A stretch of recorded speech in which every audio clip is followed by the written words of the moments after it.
Good afternoon, everyone. Thank you so much for joining us. My name is Jacqueline Demendeev. I'm a local artist and cartoonist who has exhibited and been collected across Ontario. I'm a resident artist at Good Sport Art Gallery and Studio, as well as the development manager for London's Forest City Film Festival. So I wear a lot of hats, but today I'll be wearing the hat of moderator in this really exciting discussion with two exceptional artists who are Diana Tamblyn, the local cartoonist, and poet Cornelia Hoogland. And today we're going to be talking about their interpretations of Little Red Riding Hood and Woods Wolf Girl, as well as A Girl Walks into the Woods. It was also my pleasure to help bring A Girl Walks into the Woods into print. So I've spent a little bit of time in your shoes on Zoom meetings with these two, so I can tell you from experience that you're really in for an exciting treat this afternoon. Before I formally introduce our guests and kick us off, I'd like to thank the Words Festival for mounting this event and doing a fantastic job of supporting the literary and creative arts in our region. And Words would like to recognize the generous support of the Ontario Arts Council, the London Arts Council, and the Community Arts Investment Program, the Canada Council for the Arts, and the Faculty of Arts and Humanities. This support has allowed them to keep this festival largely free during the pandemic. It's also imperative to acknowledge that the Words Festival takes place on the traditional lands of the Anishinaabe, Haudenosaunee, Lenapehoak, and Chinangkatang nations, on lands connected with the London Township and Sombre Treaties of 1796 and the Dish with One Spoon Covenant wampum. This land continues to be home to the diverse Indigenous peoples, for example, First Nations, Métis, and Inuit, whom we recognize as contemporary stewards of the land and vital contributors of our society and to the Words Festival. Many of us in this Zoom room are uninvited guests on this land, and I hope that through acknowledgement backed by action, we can work to address the historical and ongoing injustices endured by Indigenous peoples.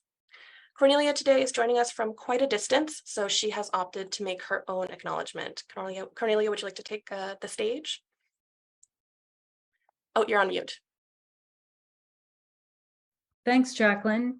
Hello, I'd like to acknowledge the land that was kept in such incredible good order by the Puntledge people and the Comox First Nations for so long. I also want to thank the knowledge keeper Barb and Elder Barb White and Verna Flanders for being in my community, and that is a wonderful part of acknowledgement that we get to know each other and be in community. Thank you. Thanks, Cornelia. So today we're here to discuss Little Red Riding Hood and to kind of zoom in on a fascinating link in the chain of retellings of this story. I was thinking about how in today's world of content protection, region locking, and platform exclusive content, fairy tales have still remained shared stories that are constructed and reconstructed with each telling.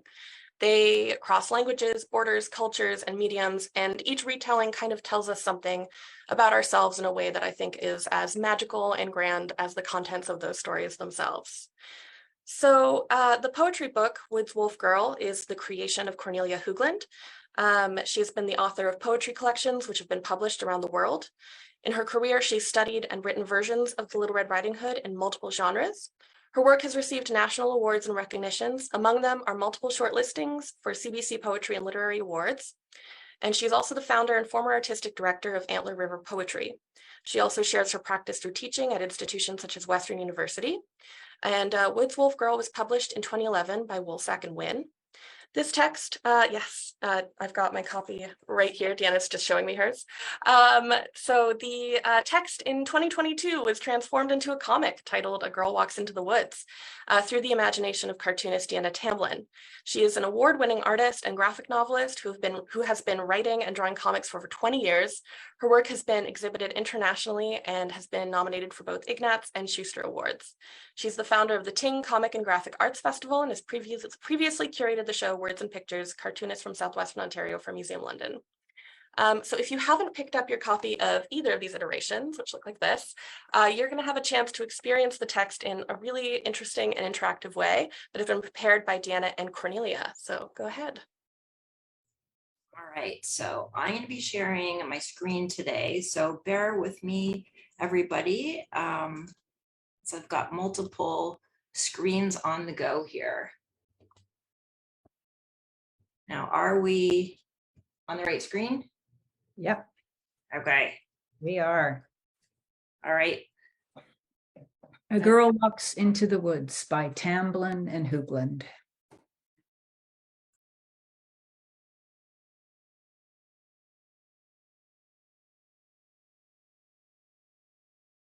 Red. A girl walks into the woods. Little Red Riding Hood. Nothing in her life has prepared her. She's speechless. A girl walks into the woods with a bucket. She's off to get creek water for tadpoles she keeps in a gallon pickle jar on the window ledge in the back porch. She walks down the hill across the field, through western hemlocks, ladyfinger branches, dripping last night's rain. Water sloshes against the bucket's galvanized edge. It begins with an interruption.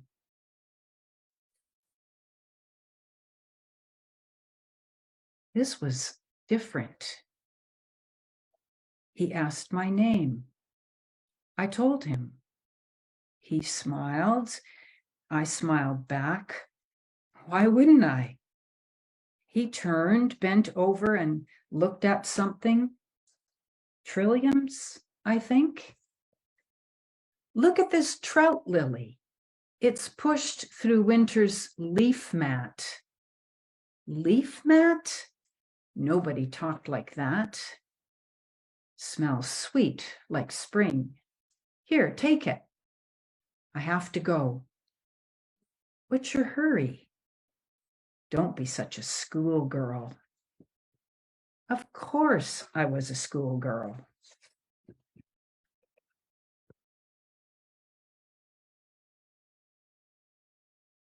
What are you doing?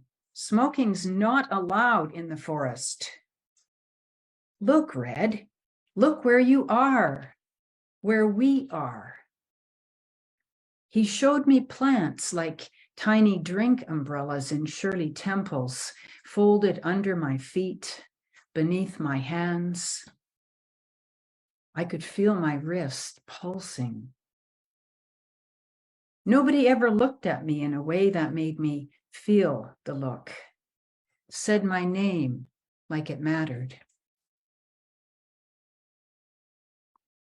My heart beating fast. Green, green, green, green, green. Red. Great.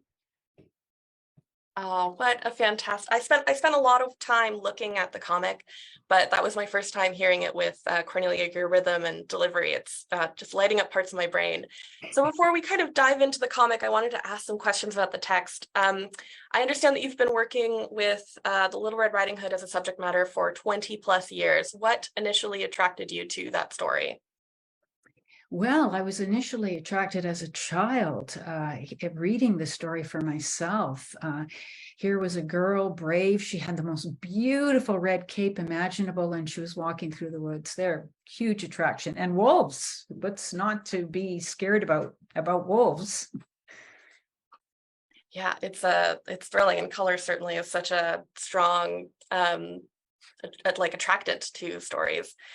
So speaking of color and visual elements, you've also been collecting imagery for about Little Red Riding Hood, and you kind of showed us that you have like stacks of books and things. And I think you actually have some images here. Do you want to bring them up and take a look through them? I will do that. Oh, thanks, Diana. Give me a second here. Well, with these images, what I really want to convey is what Jacqueline already said so beautifully, that these tales are very, very old. I'm just dealing with the European, originally European tales here. And the first one that was printed, published was Perrault's, and he published it in the late 1600s, and he was a courtier in the French court. And his telling of this, this is a beautiful illustration by Gustave Doré, just really timeless illustration. And already he was so interested in the multiple roles or platforms that the fairy tale could engage. And that really is an amazing thing about the fairy tales. Not only have they lasted and lasted, but they have been told variously. Each culture gets to reinterpret the tale for its own time. It was interesting when I taught at Western, my students, they would have been born in the 80s. They were appalled to know that there was a wolf and that the wolf would eat Little Red Riding Hood, because at that time they were all being raised with very sanitized versions of the tale. And so I was shocking poor student after student. An earlier version of the tale, a later version, about 100 years later, the Grimms published, Jacob and Willem Grimm in 1812. Willem was a wonderful storyteller, and although the Grimm tales have been criticized up and down for many, many, many things, he was a terrific storyteller. And again, like Perrault, he maintained that open-ended quality of the tales. And I think it's their ability to sustain the tensions that inform all our lives, so that we as readers and listeners can explore them. And for children, that's very, very important. A home is safe, a home is not safe. The path, the woods, wolves, in both Woods Wolf Girl and in A Girl Walks into the Woods. And the wolf is not only dangerous, but he is also instructive. Yes, let's go to the next slide here. So who is this girl is a good question. Here's an interesting thing. This is a visual artist, Benny Montresor, and in 1989, he's responding to Gustave Doré's work. So there's many, many fairy tales are talking back to former publications, just as A Girl Walks into the Woods is talking back to Woods Wolf Girl, is talking back to Grimm's version, and so on. It's a family of interconnections. Red has been depicted variously as a very innocent small girl, and here she is in a Hertz ad, on my way to grandmother's house, riding in my little red Hertz. And this brings up a theme. Red Riding Hood is often asked to take the responsibility for the sometimes predatory acts that are committed against her. If she hadn't strayed off the path of domesticity, for instance, she wouldn't have brought about the terrible things that happened to her. It's always been a frightful world for Red. Here we have a contemporary version of the tale, and perhaps you notice that there's a very open, wide mouth, the better to eat you, at the end of the path there for that girl. I have to add, this is by the great Julian Tamaki, who's a cartoonist from Toronto. Thanks. Yeah. Very, very sensual telling of the tale. And again, the wolf has been cast variously throughout the years. And here he is probably at his most dignified and courtly, I guess. And we also look at the awareness of Red in that slide. I mean, she's bemused or something like that there. So attitudes change all the time as to what the girl's posture is and what the wolf's intentions and postures are. Also, there's the theme of the woman as closely aligned with the natural world. And this is Kiki Smith. And Kiki Smith is also the artist who made the stunning cover of my book, she has really asked the question, what is it like? What is it like to be associated with natural forces, as women have since the beginning of time? What is it like to be pulled out of the belly of the wolf, as the Grimm's tale tells us? Really profound questions that she asks us. And, you know, it has always surprised me how strong these children's books are. This is a children's book illustration, and how things change in what we believe children need or should have or can handle in terms of the literature that we offer them.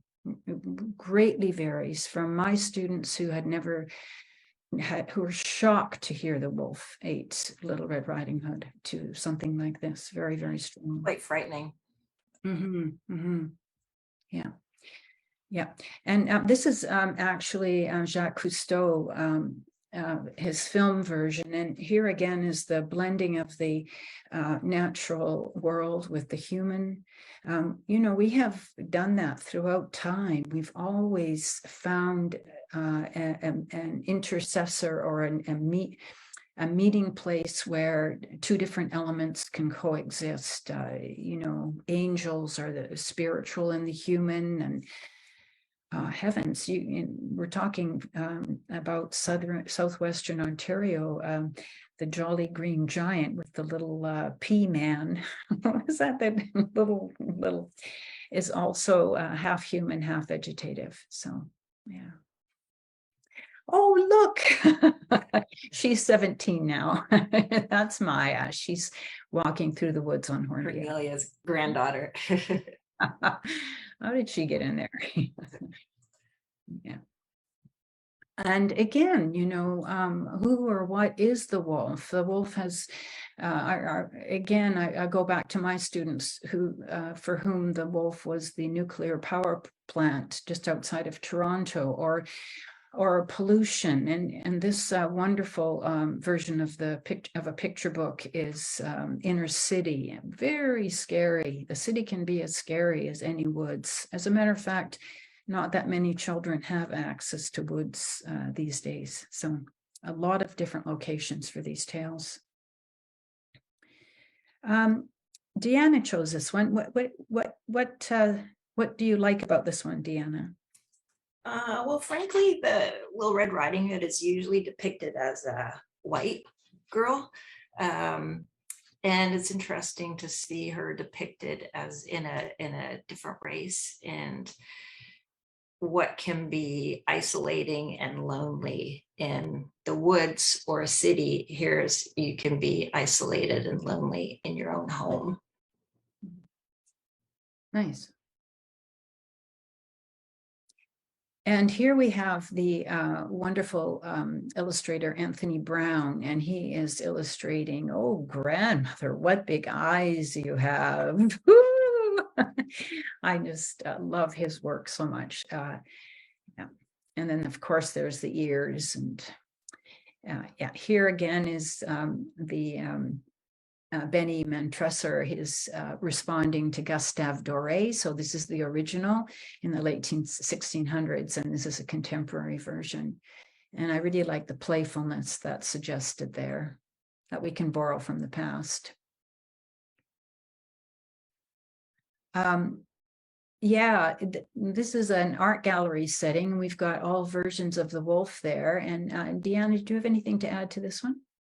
Just that we see the wolf in a contemporary setting, and that he's depicted often as a business person, which is, I think, appropriate. Yes, and here is the depth of darkness of this tale. This is also a children's book, and it's very dark and shadowy and scary. And this is the wonderful Paula Rego, and she has done, perhaps in my view, some of the most stunning work on Little Red Riding Hood. You can find her readily online if you're interested in pursuing this. So just the groupings that we see here are profound. And yeah, the mother cast in a very different light. And of course, the wolf, utterly different than we've known him before. Who is that wolf is the question. And here again, you know, I had a play produced in London, Ontario, John Gary director, and I'm just going to read the script and just notice the posture and the bare feet. And I'm not a stranger, I'm a grandmother. You don't look like a grandmother. The funny thing is, you don't even know what a grandmother's like because you don't have one. So how can you know? I do know. Oh, how they sit, what's wrong with, and they don't have beards. I don't have a beard. Well, not a big beard, a shadow. I have a shadow, but I don't have big teeth. What about my eyes? Are they big? They're blue. So you can see how wonderful it is to respond to visual art as well. And I certainly benefited from that as I was writing Woods Wolf Girl. Yeah, as I'm seeing these images kind of as a bulk, I feel like I'm starting to see Little Red Riding Hood, hopefully through a little bit through your eyes, and that it is, there's so many recurring symbols. You know, there's the red, there's, you know, Woods Wolf Girl, there's Woodsman, there's, how these are combined and how some are stressed or emphasized or de-emphasized really change the tone of the story and its interpretation.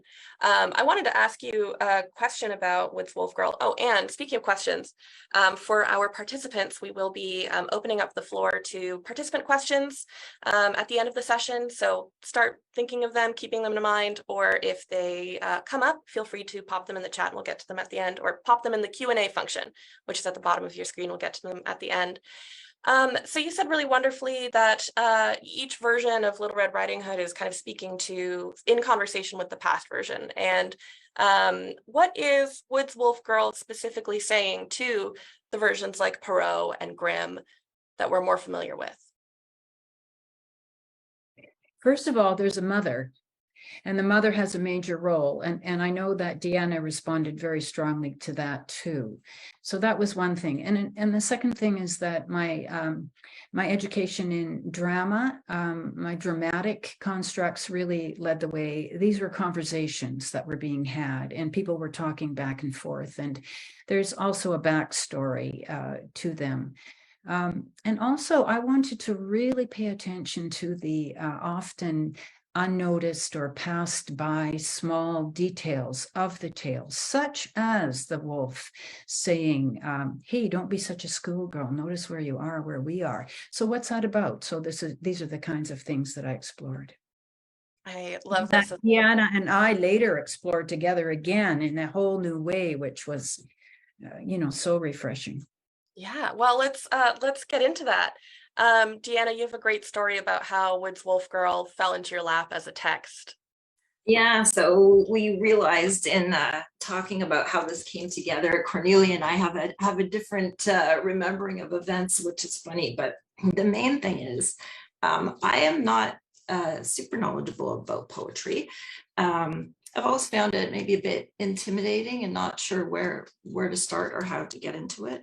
But I know Cornelia, of course, who was in London for many, many years, and her book, she introduced me to her book, Woods Wolf Girl, which is a book of poetry all about different ways of looking at Little Red Riding Hood.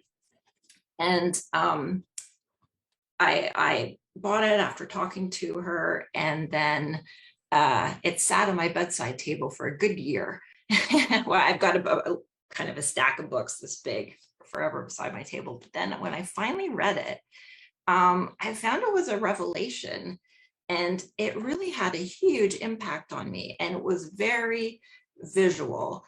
When I was reading it, I could really see kind of visuals and things coming together and how I could interpret it in a comic book format, in which case I emailed Cornelia kind of out of the blue, at least a year after we had initially gone for coffee, and said, I would really, if you're still interested, I would really, really like to work on this because I think it's fantastic. And I think I can see it as a comic. It's so great when those visions can come. I believe Cornelia remembers Deanna coming to her. But yeah, so we'll talk more about like the synthesis between comics and poetry later, but comics are kind of like a process that a lot of people are not familiar with. And you have some pictures to show us what the actual artistic process of putting this comic together was like. I do. So bear with me while I bring that up. People find comics are kind of a magical thing and are never too sure how they come together. So I'm just trying to pull up. Yeah, what always gets me about comics, this is true of a lot of visual art mediums, but it's the disparity between the amount of time someone puts into them and the amount of time people spend looking at them. Comics are short. You can usually, even graphic novels, you can finish them in a few hours, a day or two. A comic like this, by 10 minutes, but the hours and hours of work that go in are not noticeable to the viewer. So are these I see you've got text and highlights. Yeah, let's talk about that. Yeah, so of course it starts all with a text, which is the original book. So when I talked to Cornelia about how to approach this, how to adapt it, Cornelia was very generous and very open and said, she kind of gave me carte blanche as to how to do it. And what I did was I went through the book kind of very closely, and there's, I don't know how many poems are in here. Let's say 70, 75 plus. So there's a lot to draw from. So first of all, I have to figure out which poems do I want to adapt. Some are perfect as they are, and there's nothing that I felt I could add to it to give it another dimension or layer. But some, like I said, just came together very visually for me. So I went through and marked what poems I thought I'd like to adapt, and then marked things up. And then the middle image here and the image on the right are very rudimentary kind of thumbnail stick figures of how I would break it down. So here, and you see in the poem, there's 4 sentences. A girl walks into the woods, Little Red Riding Hood. Nothing in her life has prepared her. That's 1 page of the middle here. And then She's Speechless is 1 page, and I wanted it a full page to have a lot of impact of here she is in the woods. And this is how I can figure out the pacing and the breakdown and the rhythm before I do full pencils, because the pacing and the rhythm is really, really important. And I can see with the thumbnails if they're working or not, just on like typewriter paper. So from there, I think, okay, this is how I want it. And I do a lot of reference. So I think, okay, I need somebody, feet of somebody walking in the woods. And I wanted to do something that showed that this was a different take on Little Red Riding Hood, something more unusual and contemporary. So I had these motorcycle boots, which I thought, indicates right away that this is not your normal take on Little Red Riding Hood. So, I take some kind of reference shots. Oh, are we supposed to be seeing the reference shots? We're still on that same. Oh, yeah. Slide. Glad I caught that. Oh, I'm not on the right. Okay. There we go. Yeah. So yeah. So you can see the motorcycle boots here. You can see, so I set up shots, and unfortunately my family, for better or for worse, are actors in my comics. Luckily I'm married to an actor, so he acts out a lot of things. My daughter Rosie at the time was I thought kind of at a good age to portray Little Red Riding Hood, and she would indulge me and take some pictures, and did a lot of references of forest scenes. So after I've worked all that out, I have got the pacing, I've got the breakdown, I've got reference, then I actually do the drawing. So you start first with pencils, and then I had to work traditionally. So some people use the computer and do it all on computer. I work pen and ink on paper, old school style. So pencils, then ink on top. I use kind of pencil markers plus brush. So then there's the brush stage. Yeah, I've definitely, I've worked both ways, you know, traditionally and digitally, and like the process is almost similar. You know, you're starting very loose and then firming up as you go. Exactly. So loose, and I do the lettering on the page, just get tighter pencils, add in the blacks. So here is where, so we started with Cornelia's work, and then we're going to end with Cornelia's work. So here's the page is like 11 by 17, it's fairly big.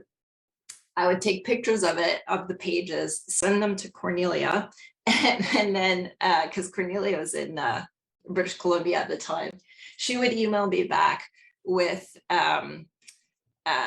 text edits for the most part, but also if some panels weren't quite working properly, sequence of panels, or if something wasn't quite clear. And then I scan it into the computer, and I actually re-letter the whole comic in the computer with a special font that I had created of my writing. So then I can make all the text changes necessary. So in this page, we see there was 2 panels that we changed the text on. And then I add in grays and spot color. And then Jacqueline was part of this whole process where to get a comic printed, you need to send digital files to the printers these days. So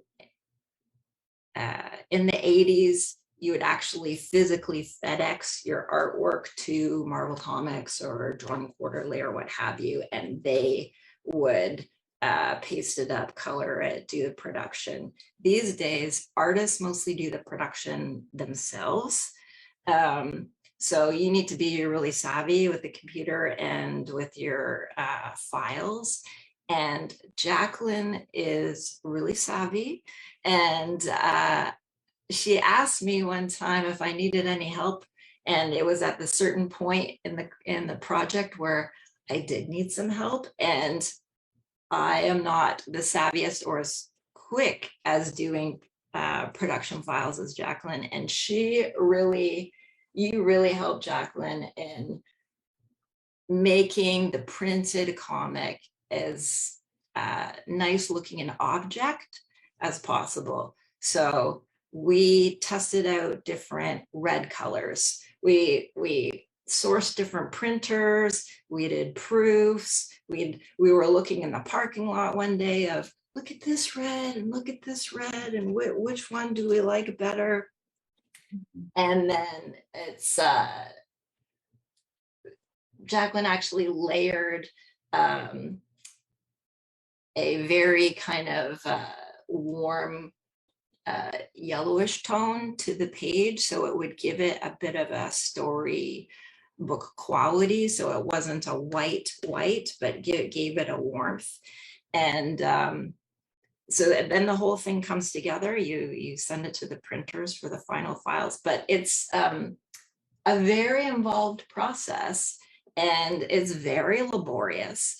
And this is why graphic novels take people 5 years. Seth's graphic novel took him 20 years, because it takes a long time and it's very manual. And also why DC and Marvel Comics break up the jobs. So you've got a writer, you've got a penciler, you've got an inker, you've got a colorist, you've got a letterer. But as a cartoonist, who is somebody who does all of it, you do it all together.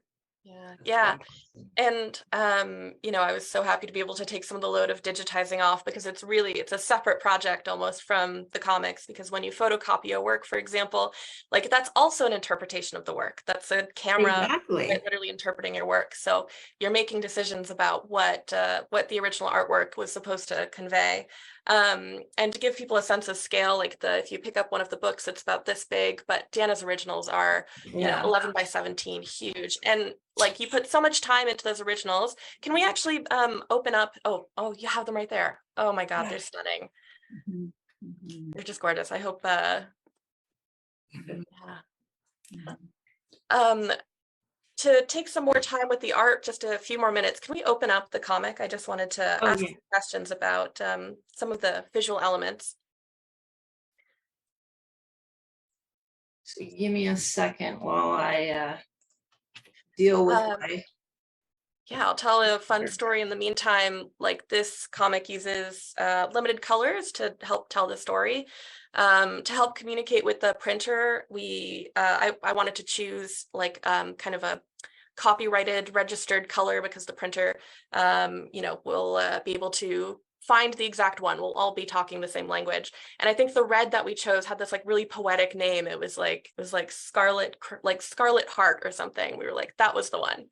So that was a really fun moment. If we could look Yeah. at either the frontispiece or the sort of first comic spread, I wanted to talk about the foliage. Mm, mhm. Um, cartoonists are making a lot of decisions about what makes it in and what leaves, and I noticed that there's a lot, like foliage plays a really important part artistically. Why spend all that time on that? Um, I think one of the reasons why I was so enthusiastic about this project was that I'd been working on a long project that took place in the 50s and 60s and was men in business suits in offices. And it was really a challenge to make it kind of visually unique looking, and drawing desk after desk and man after man in a business suit got to be a little bit much. So when I had the opportunity to do a full forest sequence, I really dug into it. And you know, one of the great things about London is all the trees around here, and I live by the seminary, and you get into a bit of a Zen state, whether you're walking for a while or actually drawing kind of forest scenes. So it's actually kind of really relaxing, you can kind of zone out and doing it the same as you would go for a walk in the forest, and you see different things and your mind kind of wanders. The same thing happens for me when I'm drawing kind of nature and foliage like this. Yeah, it is meditative. Yeah, exactly. Deanne, I can just jump in here. You know, I really think this is an important question because I do think this helped you get into the book. Like it was intimidating. Like, what do I pick? And I remember clearly your focus on the trees by the river and talking about that, and knowing that this story was happening in your home, your place, it was going to be yours in these ways. And yeah, so great question. Yeah. Well, that leads me into, maybe we can talk about the collaboration that occurred, because Cornelia, I also know that you have done a lot of work around the coastal rainforest. So what what do you see as the importance of the natural world in this story? Well, because the story Red Riding Hood takes that up in a very, very important way. But again, this is autobiographical or auto fiction on my part too. We did have tadpoles that we kept in a gallon pickle jar on the back porch window ledge. Exactly. Yeah. And I have lived in the forest, or very, very near the forest, most of my life. Even London is the forest city, so very important. I also think that we had some wonderful conversations together at the beginning, and I remember one, were we going to depict the wolf? We didn't even know that. Were we going to leave the wolf to people's imaginations? That was a big question, actually, for me. Yeah. The beauty of this tale is that you can assume your listener and readers' prior knowledge. That's huge. You don't, as readers, often have that. And that's one of the brilliant things of working with a well-known fairy tale. Yeah. I agree 100%. Is everybody knows the story, so you don't have to tell the story. And that's what I liked about Cornelia's book, is you tell aspects of the story from different points of view, and everybody is so familiar with the main plot. You don't have to explain it. And so, the wolf is, I'm a big believer in that the scariest things are things that come from your imagination. So I find the scariest movies are ones that things are in shadow, and it's up to you to think about what's going on and what's the villain, and things are happening off camera. Yeah. And so there was a couple of slides, like one was that we saw earlier, one was all in shadow of Little Red Riding Hood and the Wolf. And I thought a lot about how could I do the story without showing the wolf a lot. And in the end, I thought it's actually not, I couldn't figure out how to do it, how to have him off screen or how to have him just in shadow.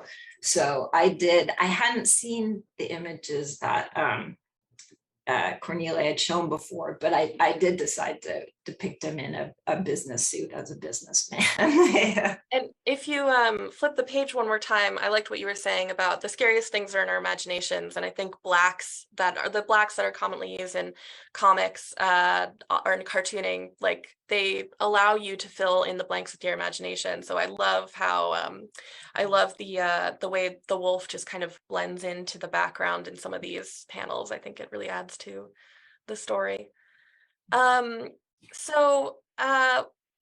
My last question on process, Diana, is just going to be, comics is often really isolating. Like, it takes a long time. There's a lot of iteration. How is it different working in collaboration with Cornelia? I really like the collaboration. A friend of mine who knows my work read this just a few days ago, hadn't read it before, and he said, it's really different from all your other work, and your artwork even looks a bit different.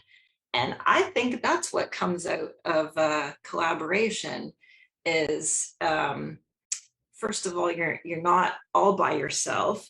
There's somebody who you can get feedback from, but I would never have come up with this comic without Cornelia's book. And I think as the inspiration and as the starting point, and it brings out something new in your artwork. And going through this with Cornelia was a really good learning experience, just in terms of her focus on the words. Is she's got a laser focus. So there was some sentences where we would wordsmith a little bit, and a lot of times to me, Cornelia, I think, oh, I don't know, that seems kind of the same to me. She'd say, which one do you like better? I don't know. Now, sometimes I would have a very firm idea, but I really appreciate the attention to rhythm and some things that we noticed, Jacqueline, about where I think Cornelia looks at words visually.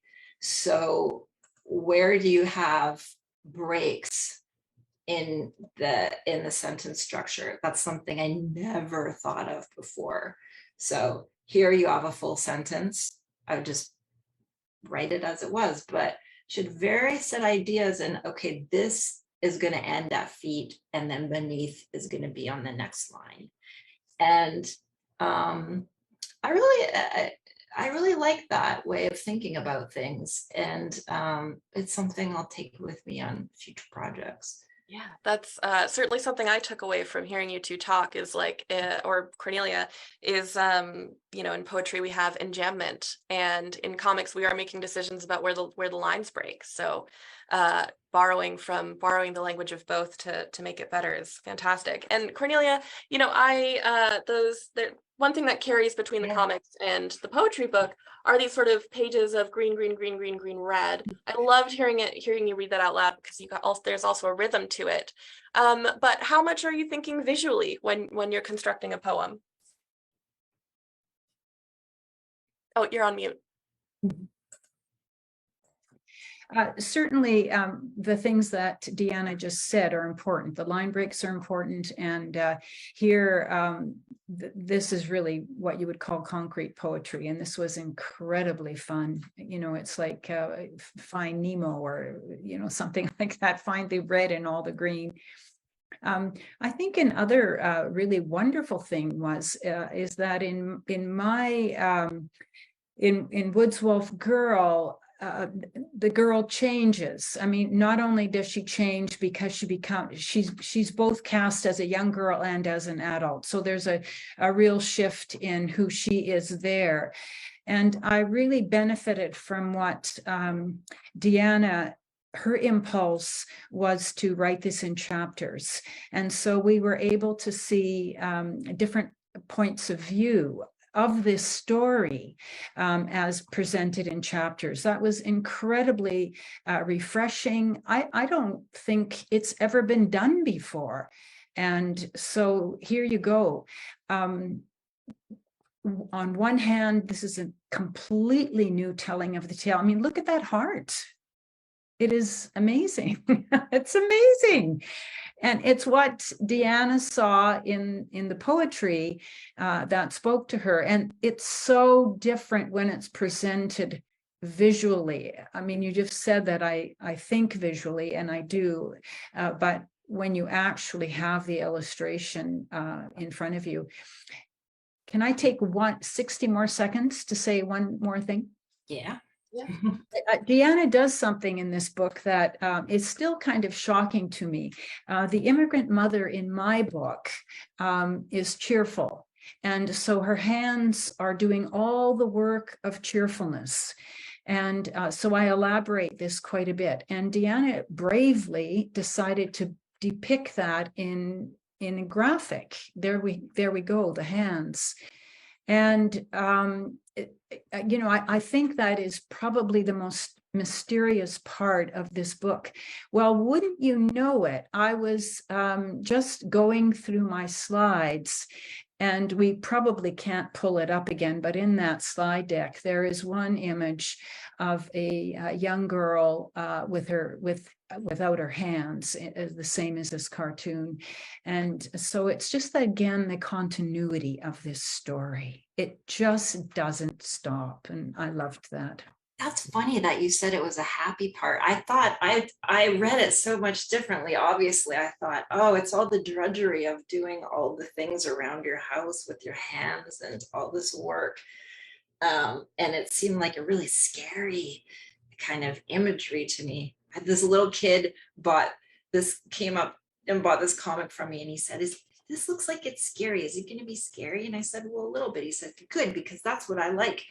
And then he read it. He came back later. I said, what did you think? He said, the hands was so scary. I really liked it.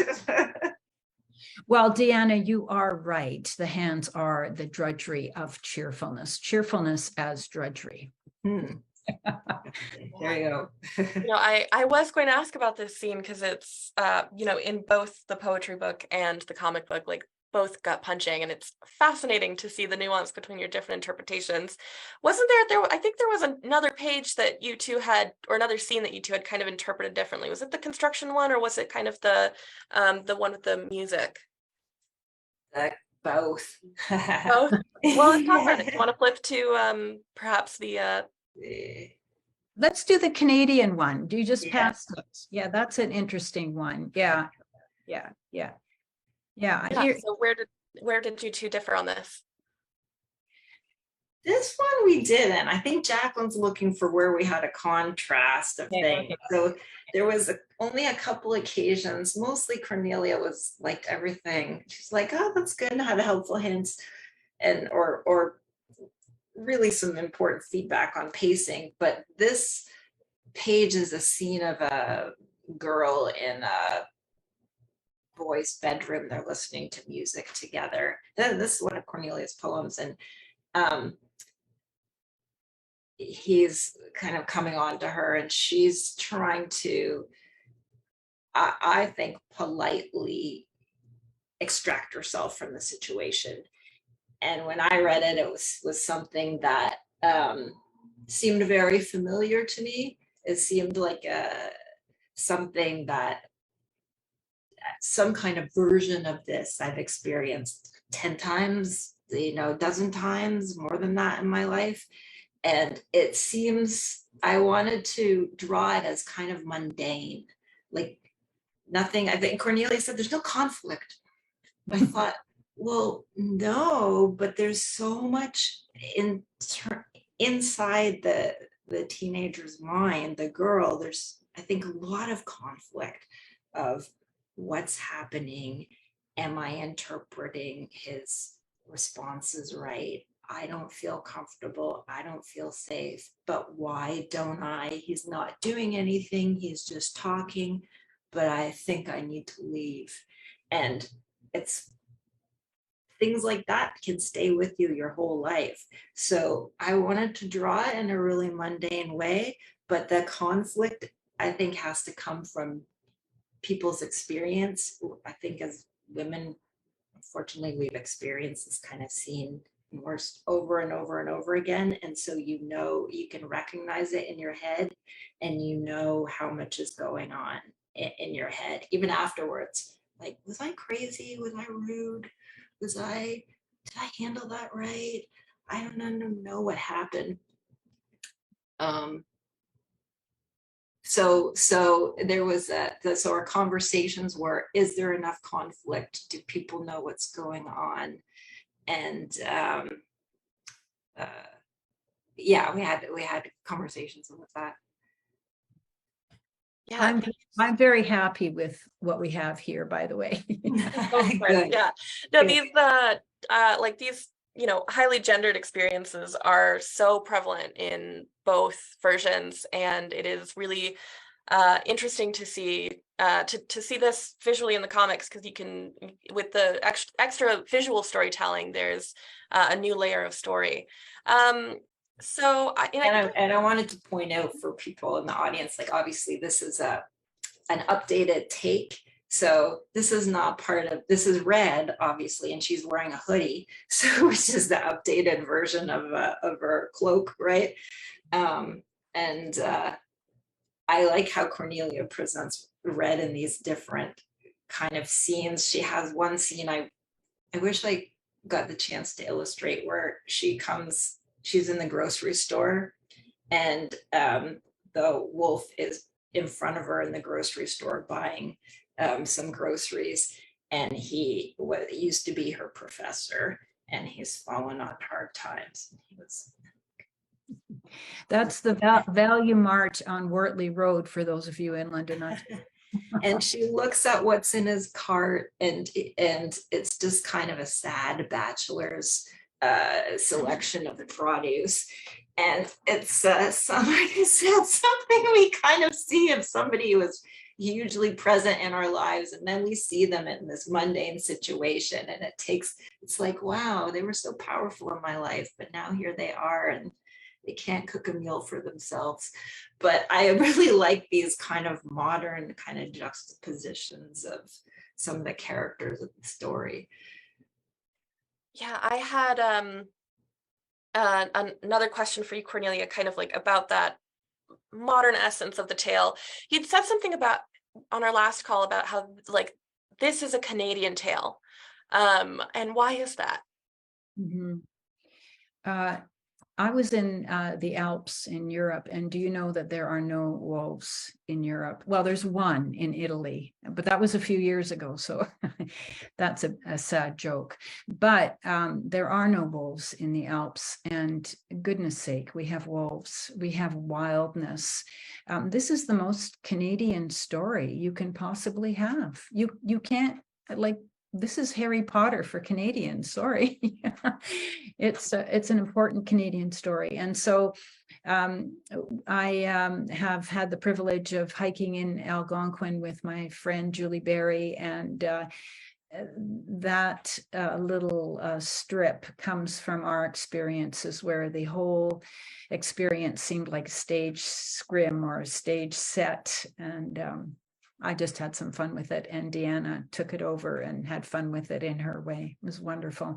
I just do want to say, I know we're getting close to moving on here, but it has been such an honor and such a privilege to work with you, Deanna. This has been really exciting for me to see close up, or as close as possible, to how this book could be made into a comic. And yeah, it's been just such a joy.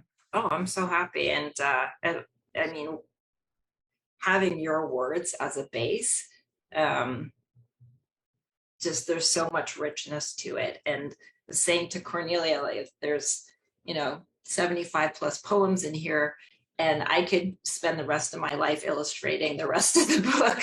There's a couple more I want to do. Yeah. Well, I think first off, a warning to our participants. In a few minutes, I'm going to ask one more question to our panelists, and then you please submit your questions to the Q&A. We have some great questions that we want to get to, and I will ask them in a moment. But kind of speaking of collaborating, what are you working on now? What are you hoping to work on in the future? You can go first, Cornelia.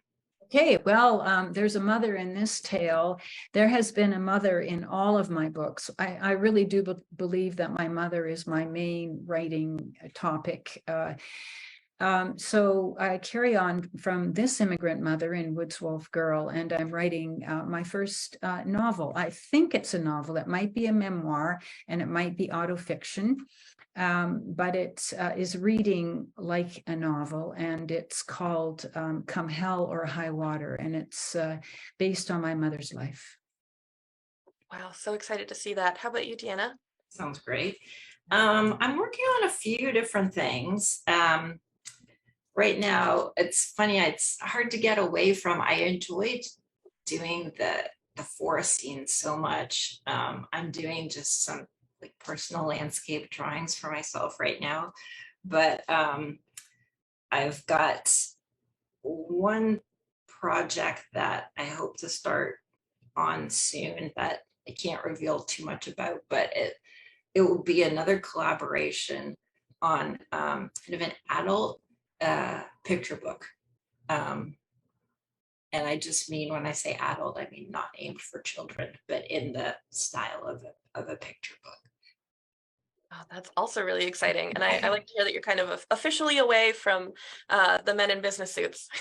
Yeah, I feel like I have to revisit and finish the story of the men in business suits. So I have to get back to that. So it's still on the way, but it's still on the way. All this foliage first. There'll be more men in business suits, yeah. So we have some really great questions, both in the chat and the Q&A, and I'll select a few. Cornelia, when you decided to study Red Riding Hood, were there other fairy tales that jumped out at you? Well, I think Red Riding Hood is my fairy tale, but there are others that I like, Beauty and the Beast, and that the standards. Yes, I really like them, but also the lesser known, the Juniper Tree, the more mysterious ones. There's one fairy tale in which it's called like Mary Mother or something like that. I forget it now, but in which a woman is humiliated, and that sticks with me too. What was that about? What was going on there? So yeah, fairy tales in general are wonderful, but this really is my tale. Love that. Oh, I really like this question because, I partially know the answer. When they're in the working process, when there was disagreement, how was the process of resolving them? I'd have to say we were pretty respectful of each other, and we would just talk through it. And I think it's from Cornelia's years as a teacher of, she'd say, well, explain to me what it is that's important to you and what you're trying to get across in this scene. So take her through it and say, well, to me, my interpretation is this. And we would wordsmith a few things so that we were both happy. You make a few concessions both ways. But I have to say that there was no like drag down knockout fights over anything, but there was just a few points where we had different interpretations, and we resolved them, with a few conversations, just talking through it. There was a lot of back and forth, as Deanna has showed you, copies, a lot work. We resolve things through work, hard work, and sending back and forth and talk. It's a collaboration is a bit like a marriage. You just have to keep going, and the commitment to each other is profound. I believe entirely in Deanna. And the other important thing in this story is that I know that the fairy tale Red Riding Hood is so big, and it's so muscular, and has such a long track record. It can hold so many deviations and difference, and it can do it. So the faith in the story as well. Yeah, faith and commitment. That's kind of a beautiful result in itself. Another question from the chat. So why, specifically for Cornelia, but Deanna, feel free to jump in. Why is it that your students are shocked to hear that they're about the violence, the more violent aspects of the Little Red Riding Hood? Well, what I was trying to show there is that each culture, each society produces the kinds of tales that they think children need. For instance, somebody writing today, I have Catherine Vermette's beautiful tale of the wolf. That's the kind of tale we need to be reminded of Aboriginal versions of our nation. So that's the version that we have right now. But in that time, there was a great concern that children not be exposed to violence in literature. Simple as that. And so all the versions that these young people had read to them sanitized versions. Like, I can remember them getting very upset. Yeah. It was shoved into the closet in those versions. Yeah. One thing Cornelia had said earlier this week was that at the time when the fairy tale was originally written, there was actually, these fairy tales are cautionary tales. So the cautionary tale was for the stories were told to children and to adults. So you're speaking to two audiences at the same time, and you're telling the children, don't go into the woods because there's actual woods. It's actually dangerous. We don't want them to do that. And at the same time, giving adults a more thorough, kind of interesting story.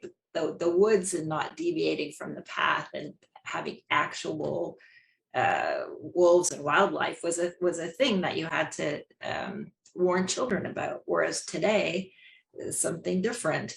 And something I wanted to mention, Cornelia's last slide spoke to it, but the dangers of children today are different from actual wolves in the woods.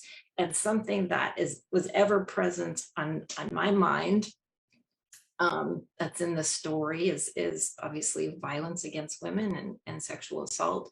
But I think because of the forest scenes and the red cloak, something I always had at the back of my mind was murdered and missing Indigenous women, and the red cloaks that are now a visual representation of that, the kind of tragedy that's happening there.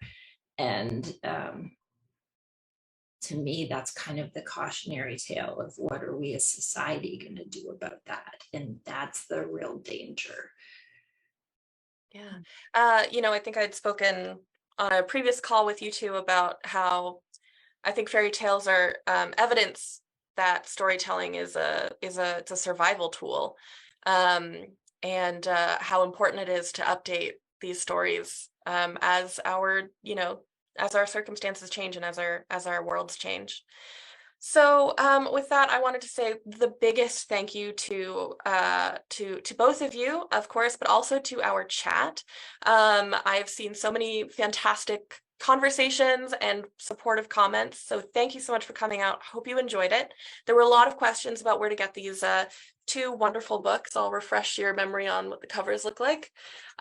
You can get your copy of Wood's Wolf Girl at www.bookstore.woolsackandwin.ca, and it's listed on that site. You can also order your copy of A Girl Walks into the Woods and find where you can pick one up in person on at Deanna's website, which is dianatamblyn.com, and I believe Josh has very kindly dropped those links into the chat a few times.